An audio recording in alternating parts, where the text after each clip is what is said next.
Sí se puede, Historias del Cambio es un podcast que explora el poder de la comunidad, la organización social y el cambio social. Yo soy Carlos Quintero y tengo el honor de ser su anfitrión en este viaje. Bienvenidas, bienvenidos, así se puede, Historias del Cambio. El día de hoy vamos a hablar sobre el poder. Marshall Ganz nos explica que el poder es una relación, no es algo que se tiene. Es decir, es algo que se puede ejercer. Cuando organizamos, el objetivo es apalancar con inteligencia y creatividad el poder de la gente. Porque como dice Marshall, la opresión requiere de la cooperación de los oprimidos. Y hablaste del poder. Sí. Creo que es el otro tema, ¿no? Sí. Y para ti el poder, entonces, no lo debemos pensar como un objeto, como algo que se tiene, No, sino como una relación, correcto. ¿correcto? ¿Y cómo se ve? ¿Dónde está el poder? ¿Sabes? ¿Dónde se encuentra? ¿Quién tiene acceso al poder? ¿En qué relaciones sucede? Bueno, poder sobre de qué. O sea, poder, nomás poder. ¿O quién tiene poder respecto a qué? Es la primera pregunta. Claro. Bueno, si es climate change o el problema, claro, la industria de aceite tiene mucho poder. Porque han hecho campaña de, ¿cómo dice?, de falsificar, como de engañar al público, de que no estaban haciendo ningún mal, pero sí supieron que sí estaban haciendo mal. Y luego esfuerzos de pasar leyes y todo eso, ellos siempre los estaban bloqueando. Es un fuente de poder económico y poder político, porque dan dinero a los políticos y también, bueno, y por medio, si uno va a afectarlo, ¿cómo vamos a hacer daño? ¿Cómo vamos a hacer lo más costoso de resistir lo que queremos que hacer lo que queremos? O sea, bueno, lo voy a decir de vuelta, es como en los rancheros, lo mismo en los dueños. ¿Cómo lo vamos a hacer más costoso que resistan tratar con nosotros que aceptar tratar con nosotros? Es una cosa muy básica, muy simple en esa forma. Y el costo puede ser que pierden dinero, que pierden reputación, que tienen más gastos que tienen que... Y así es como desarrollar un balance así. Y un problema en lo de clima es que no se ha desarrollado suficiente poder sobre esta industria. Mientras que esta industria sigue haciendo lo que está haciendo, es poco a poquito. Aquí en los Estados Unidos pararon el poder nuclear por medio de tácticas de hacerlo más costoso que podía crear la poder nuclear. Quizás era un error históricamente, pero sí, lo hicieron. Y poco a poquito han estado desarrollando a niveles locales. No sé si es un ejemplo muy complejo, pero es como como desarrolla. Pero uno tiene que primeramente ver cuál es el problema que tenemos, qué es el cambio que necesitamos. Y quién tiene los recursos para solucionar ese problema. Como si las escuelas no van bien. Los principales de las escuelas son los que tienen el poder. Si no les dan dinero, no pueden hacer nada. Entonces, ¿quién da el dinero? Es el concilio de ciudad o es el Estado. Entonces, tenemos que figurar cómo vamos a hacerlo más costoso para el Estado o para el concilio de resistir lo que queremos, que es más dinero para las escuelas, que cederlo. Bueno, pueden perder su oficina, pueden tener problemas políticos, o sea, pero ese es el balance. Y en organizing, el chiste es hallar los recursos que el pueblo tiene. O sea, no es que voy a conseguir un billonario que va... ¿Y cuáles son recursos que un pueblo tiene? Bueno, a lo más básico, pueden causar disrupción. O sea, por ejemplo, si es una junta de concilio y vamos ahí y entonces hacemos una protesta y paramos que el concilio trabaja. Bueno, llaman a la policía. Entonces nos arrestan. Entonces vamos de segunda vez. Lo que pasa es que no están haciendo su negocio. Les está costando más tener seguridad y todo eso. Estamos estorbando, como dicen, business as usual. Y les aumenta el costo. Quizás nos mandan al cárcel y acabamos y ya. Pero uso ese ejemplo, nomás porque sistemas de poder, de opresión, depende en la cooperación de los oprimidos. Sin la cooperación de los oprimidos, no opera. Y esa es la teoría de Gandhi. Es lo que descubrió la campaña de no violencia, que necesitan que haya orden. Y si no hay orden, entonces ya es problema. Y usó tácticas no violentas para estorbar. Y entonces llegó a ser más costoso políticamente y económicamente para los de Inglaterra. O sea, aquí en los Estados Unidos, cuando estaba buscando independencia de Inglaterra, entonces descubrieron que el té era una cosa muy importante porque los que vendían el té en Inglaterra hicieron mucho dinero. Y también los impuestos sobre el té al gobierno de Inglaterra. Entonces decidieron hacer boicot del té. Y entonces ocupaba que cada persona da algo, pero en concentración mucho. Y también es como los americanos comenzaron a tomar café en contra del té para reclamar su identidad aparte de los ingleses. Pero está lleno de ejemplos de cómo personas han descubierto lo que tienen que el otro necesita y en esa forma negarlo para que él reconoce la necesidad de uno. Y ese es básico de cómo trabaja el poder. Y no es tratarlo como una cosa misteriosa o una cosa que existe en el aire o una cosa que uno tiene. Es que uno puede ejercer poder, porque depende en esa relación. O más sencillamente, si tú necesitas más lo que yo tengo, que no yo necesito lo que tú tienes, ¿quién tiene el poder? Sí, el que tiene el poder es el que tiene recursos que la otra persona necesita. En el ejemplo, yo. Tú.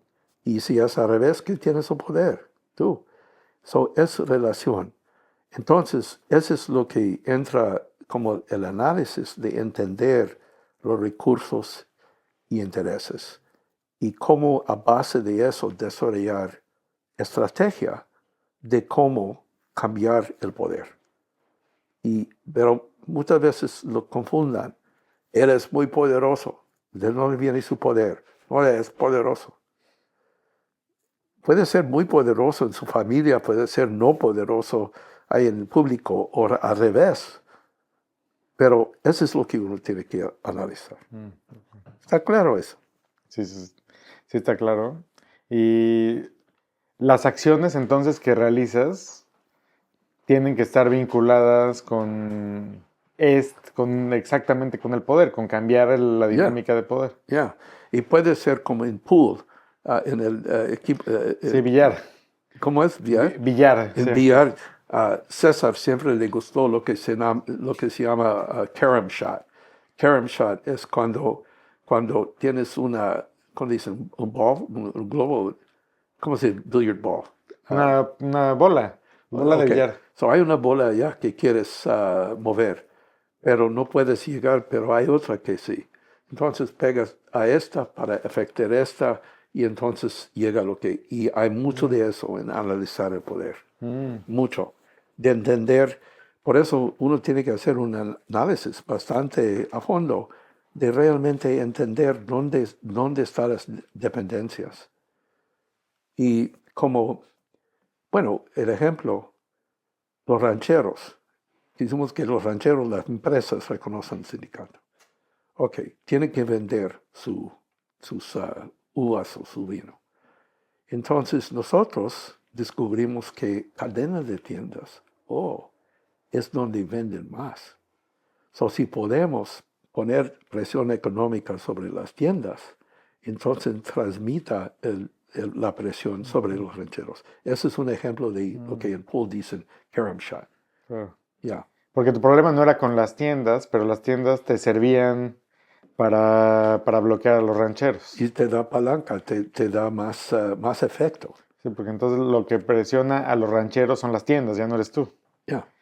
O sea, No, era una cosa básica, pero también puede hacer el mismo como con políticos, que tienen que aprovechar de leyes o lo que sea, y si tú puedes afectar las elecciones. Now, los campesinos no tuvieron derecho a votar, pero la comunidad mexicoamericana sí. Entonces, eso era otro como carom shot, de movilizar su apoyo en la ciudad y a base de eso influenciar los políticos para que ellos actúen contra las empresas en lugar de favor. bien. ¿Está claro? Sí, sí.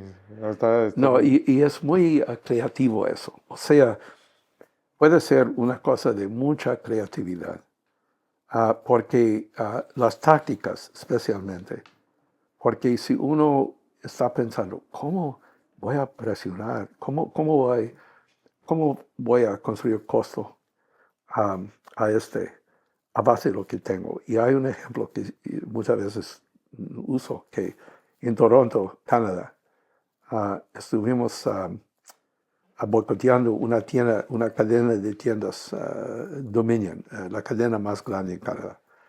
Y estábamos exigiendo que paren de vender uvas de California. Y estábamos llegando a hacerlo. O sea, habíamos parado muchas tiendas, pero faltaban como 4 o 5 tiendas. ¿Qué íbamos a hacer? Era como el tiempo de Pascua.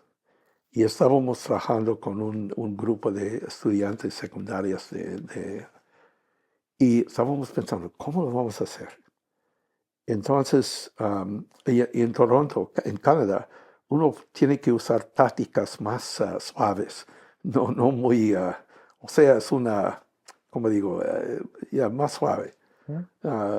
Entonces, ¿qué vamos a hacer?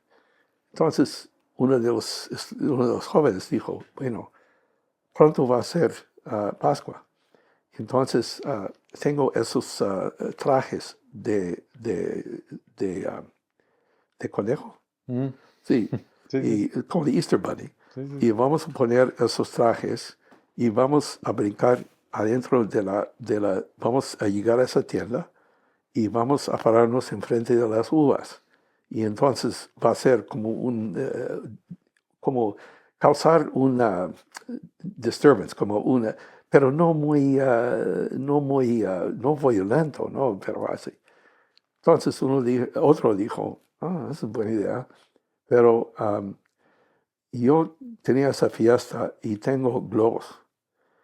¿Y qué pasa? ¿Y qué pasa si cuando entramos a las tiendas vamos a ir a las uvas y amarrarlos a estos globos que va para arriba y lo van a llevar para arriba? Eso es mejor, es mucho mejor. Entonces, siguiente sábado, llega un van enfrente de la tienda los conejos brincan para afuera, brincan para dentro de la tienda, se paran frente de la uva, entonces empiezan a amarrar las uvas a los globos, va para arriba, pero entonces sale el gerente con un palo grande, con un, como dicen, spike. Sí, con un pico. Un pico, y paz. Ok, entonces después tuvimos que tener una evaluación. ¿Qué trabajó, qué no trabajó y qué aprendimos? ¿Qué vamos a hacer? Entonces, el mismo que dijo de los globos, él sabe lo que más tengo. ¿Qué? Tengo confeti. ¿Qué pasa si llenamos los globos de confeti? Entonces, cuando sale con su palo, empieza a picar, entonces va a ser un desmadre ahí. Buena idea. So, llega el siguiente sábado y el van llega a la tienda, los conejos brincan para afuera, tienen sus globos, ahí van adentro, amarran, va para arriba, sale el gerente, pus, y hace un desastre. Entonces, ¿qué pasa? Esto era un sábado. Lunes en la mañana, la cadena de tienda Dominion, anuncia, bueno, nosotros vamos a retirar, a base de amenazas y violencia de parte de goons, ¿cómo dicen? Gorilas, de sindicato, vamos a estar forzados a parar la venta de uvas de California. Ganamos. So, hay un anunciador popular en Toronto, notó eso y nos dedicó una poema.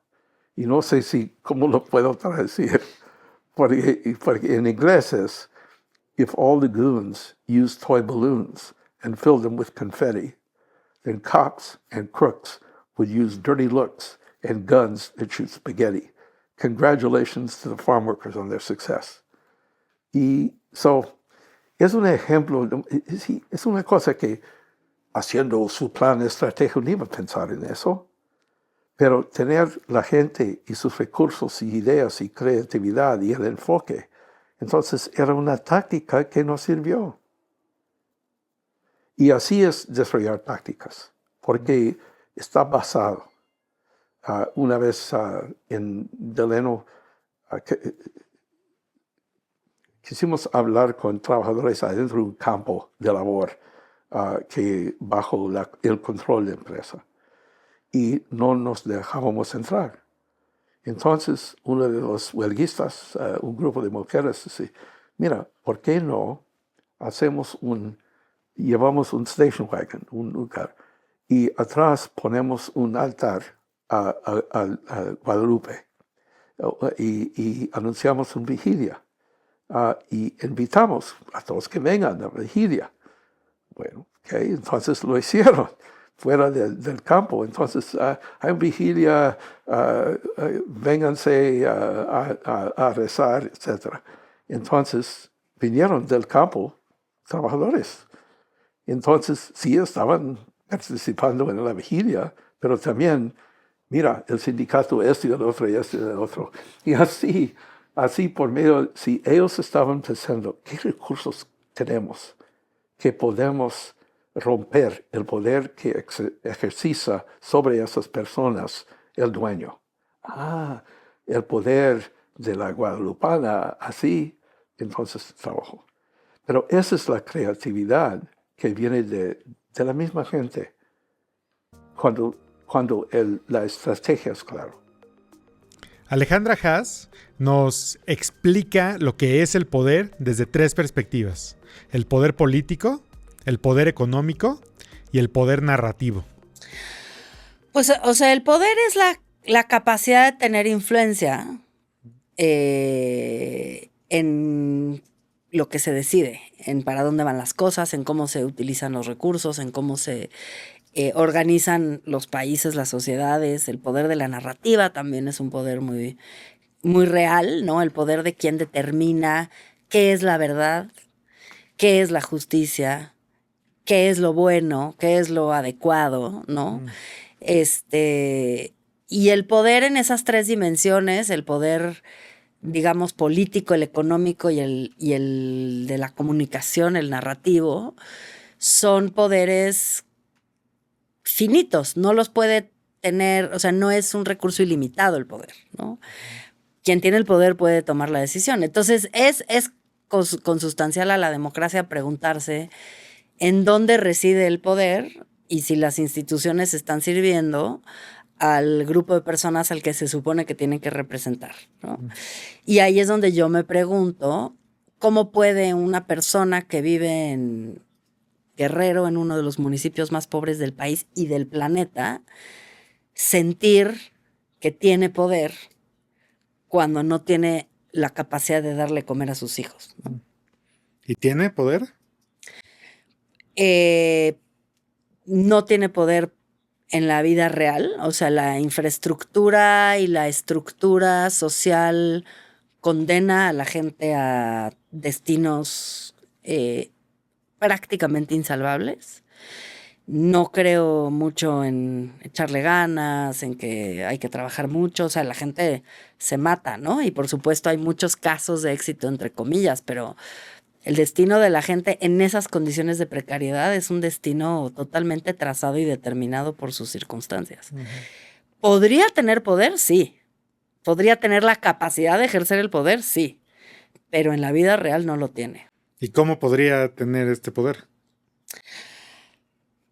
Digamos que si las estructuras funcionaran de una forma distinta, no habría personas que tendrían que vivir en ese nivel de precariedad. Y creo que eso, o sea, me lleva como a lo que llaman la interdependencia de los derechos. O sea, la interdependencia de los derechos es un principio, una característica de los derechos humanos que dice, no es que tú tienes derecho a la salud y a la educación, pero además tienes derechos, ¿no? Antes se decía, bueno, primero aseguren la democracia y el derecho a, no sé, votar y ser votado, los civiles y políticos, y luego vemos los económicos, sociales y culturales. Y creo que muy profundamente nos hemos dado cuenta que no es posible realizar el derecho ni siquiera a votar si uno no tiene qué comer y no puedes sobrevivir un día sin realizar, por ejemplo, un trabajo, pues no te da ni siquiera para ir a votar, ¿no? No, si no tienes acceso a la información, si no tienes acceso a la educación. Te estoy hablando de un municipio, por ejemplo, que visité el año pasado, en donde las mujeres con las que me senté a conversar no hablaban español. Una hablaba español y me dijo a mí y a mi colega Blanca de Oxfam México, nos dijo, yo soy la única que medio hablo español y solamente una de nosotras tiene un celular. Y esta señora me dijo directamente, así me lo dijo ella, nosotros vivimos como animales, estamos totalmente excluidos del mundo. No sabemos lo que pasa, ¿no? Entonces, la verdad es que en el texto constitucional puedes ver que todos los mexicanos y las personas en México tienen derechos civiles y políticos, pero ¿cómo pueden ejercer los civiles y políticos si no tienen acceso a los medios básicos para vivir, ¿no? Gabriela nos hace una provocación con una potente definición de Audre Lorde del poder que implica la pregunta, ¿para qué tomar el poder? Gabriela cree que el ejercicio importante no es simplemente tomar el poder para ejercerlo, sino tomarlo para reestructurarlo. Si lo que aspiramos las mujeres es a tener el mismo poder que los hombres blancos, estamos jodidas, ¿no? O sea, si el movimiento de las mujeres lo que aspira es a que las mujeres tengan el poder de los hombres blancos, estamos todo mal. Como de qué se trata, estamos peleando para ser unos hijos de puta, básicamente. Es lo que está en traducción, es estamos peleando para si no quieren que digamos groserías, estamos peleando para ser unos opresores. Eso es tomar el poder, es volverte opresor. O sea, tener el mismo poder que tu opresor. Es fuerte esa pregunta, es muy fuerte. Y no solo es una pregunta para el movimiento de las mujeres, es una pregunta para los movimientos antirracistas, etc. O sea, más bien es transformar el poder. ¿Qué es el poder? Pues claro, si tú como lo que querías como persona racializada era volverte igual de violento y horrendo que la persona blanca opresora, pues ¿cuál era objetivo de ¿no? De ese movimiento y de tomar el poder o de tener el poder. Si como mujer, te digo, te vuelves como un vato patriarcal, sucede mucho. O sea, es que es un problema. Pues como que ¿para qué? ¿No? O sea, creo que la pregunta más bien sería como, ¿qué es el poder? ¿Y qué queremos hacer con él? ¿O cómo podemos transformar el poder de tal forma que se redistribuya y no volvamos a replicar las mismas cosas solo con caras o máscaras diferentes? Alfonso, por su parte, nos habla de la teoría del poder de Michel Foucault y cómo éste se manifiesta en nuestras vidas de formas distintas. Quizás como parte de lo que más me ha convocado y ha sido útil para mí del pensamiento de Foucault es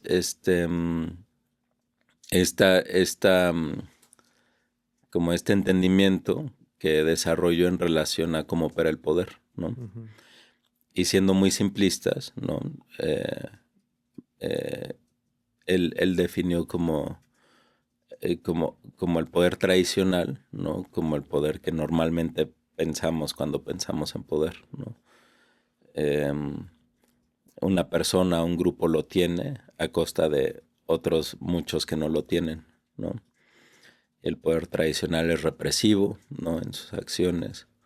El poder tradicional puedes muy fácilmente como apuntar de dónde viene, ¿no? Y el poder tradicional es muy explícito en sus consecuencias, ¿no? Lo llamó también poder monárquico, ¿no? Como para ejemplificar cómo opera, ¿no? La monarquía, ¿no? Un rey o una reina, ¿no? Como que no te queda claro, duda quién tiene el poder, ¿no? Todas las joyas, la corona, los castillos, los códigos de armas para decirte de dónde viene el poder, ¿no? Y bueno, este poder no es, o sea, no se quedó en la monarquía, sino es el mismo que utiliza un hombre en una pareja abusiva, ¿no? Es el mismo poder del narco, ¿no? Todos estos cuerpos que dejan, ¿no? Es como son mensajes, ¿cierto? De quién tiene el poder, ¿no? Y qué pueden hacer con ese poder, ¿no? La policía, etcétera, etcétera, ¿no? Pero Foucault argumentó que hubo un cambio en cómo opera el poder, ¿no? No es que desapareció pero también entró otro, ¿no? Y a le llamó el poder moderno, ¿no? Y el poder moderno, lo describió Foucault a través de un diseño de un edificio que hizo un filósofo utilitarianista inglés que se llamó Jeremy Bentham, ¿no? Que le llamó el panóptico, ¿no? Y el panóptico lo diseñó como para hacer una estructura arquitectónica que fuera muy buena para controlar a las personas, ¿no? Y el chiste del panóptico es que estaba diseñado de tal manera que las personas que habitaban esas o celdas o habitaciones o lo que fueran, nunca podían saber si estaban siendo vistas o no, pero asumían que siempre estaban siendo potencialmente vistas, ¿no? Y lo que pasa cuando eso sucede, ¿no? Es que asumimos que siempre estamos siendo vistos, ¿no? Porque es una posibilidad. Y cuando asumimos que siempre estamos siendo vistos, Foucault argumenta que internalizamos el poder, ¿no? Convertimos nuestros cuerpos en cuerpos dóciles, decía él, ¿no? Y entonces, en vez de ser, de venir de afuera hacia adentro y que alguien nos esté diciendo, Carlos, vístete de cierta manera o haz X, Y o Z, ¿no? Tú te encargas de hacer eso, ¿no? De controlar cómo te vistes, qué piensas, cómo actúas, qué haces o qué dejas de hacer, ¿no?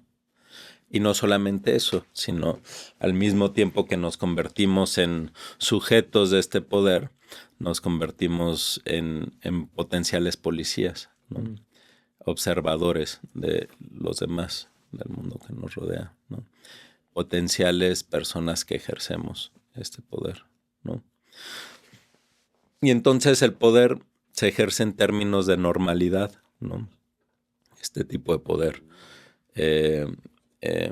Foucault decía como que este poder, el poder moderno, instaura en la gente la aspiración a un valor normativo, ¿no?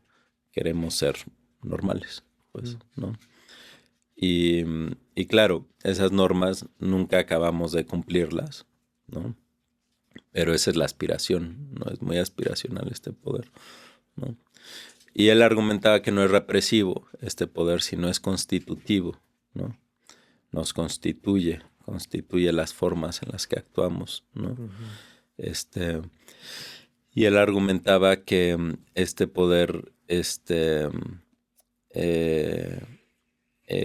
sí, son estos discursos dominantes que internalizamos y los hacemos propios, ¿no?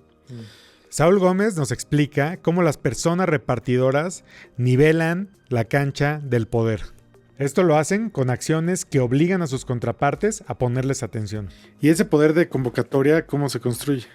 Con acciones, con hechos. O sea, nosotros, por ejemplo, somos responsables de algo que se llamó el Viernes de Furia, en la época de la pandemia.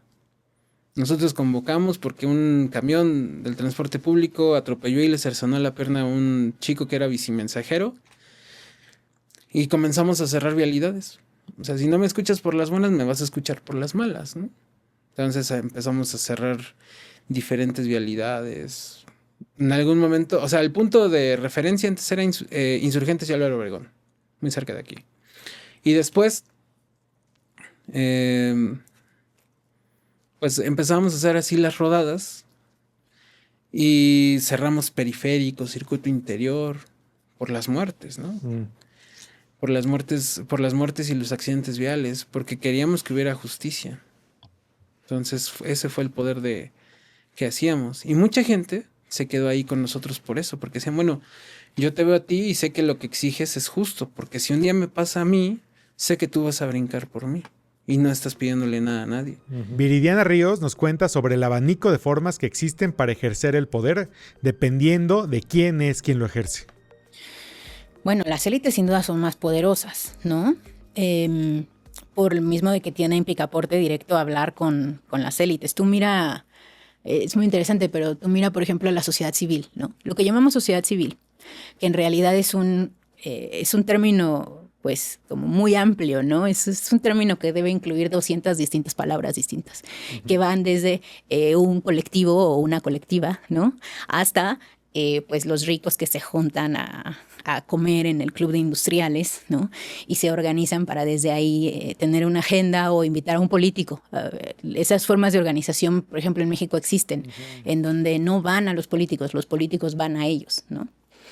Entonces, bueno, esa palabra sombrilla de la sociedad civil, pues en realidad es tan amplia, incluye tantas cosas, ¿no? Que siento que de pronto vamos perdiendo, pues como capacidad también de entender sus formas distintas de injerencia y las formas distintas en las que usan el poder. Por ejemplo, bloquear una calle. Bloquear una calle es un acto de mucho poder. Es un acto que te da mucho poder. Por eso las movilizaciones por agua en Iztapalapa, muchas de ellas lo que hacen es bloquear las calles, porque esa es una forma de levantar la voz, ¿no? Pero también, pues, invitar a un político al club de industriales y que vaya bajo tus términos a hablar de las cosas que tú le dices, también es una forma de ejercer el poder. Entonces, creo que más bien tenemos este abanico enorme de formas de ejercer el poder en México. Con los de arriba siempre teniendo más poder que los de abajo, claro. María Elena Morera coincide con Marshall en el poder de la organización y nos recuerda que hemos sido exitosos en usarlo muchas veces, aunque a veces se nos olvide. Pues es que el poder lo puedes ver desde muchos espacios, ¿no? ¿Quién tiene el poder? Yo creo que lo tenemos cada uno de nosotros. No nada más que tienes que creértelo. Tienes que creer que el poder está dentro de ti, pero que también eres responsable de lo que haces con ese poder o de lo que no haces con ese poder, ¿no? Yo creo que en principio el poder está ahí. El poder, por supuesto, también está afuera, entre quienes toman las decisiones para el país y que tienen un poder que, pues mira, yo siempre he dicho que quien tiene más poder y más dinero tiene más responsabilidad, ¿no? Y en los temas públicos, desde luego, los políticos son los que tienen más responsabilidad. Perdón, los políticos son los políticos son los que tienen más responsabilidad en lo que está pasando en el país. Pero también creo que los ciudadanos comunes, corrientes como nosotros, también tenemos el poder de cambiar las cosas y que lo hemos demostrado a lo largo del tiempo, pero que no hemos asumido que tenemos mucho más poder del que en realidad tenemos porque no nos hemos probado. El poder, los poderosos, las personas desempoderadas, todos estos son conceptos que tienen una carga emocional y conceptual muy pesada en nuestro país. Buscar el poder es un tabú, está mal visto y casi prohibido. Alguien que quiere el poder es ambicioso en el peor sentido de la palabra. En este episodio cuestionamos esta idea.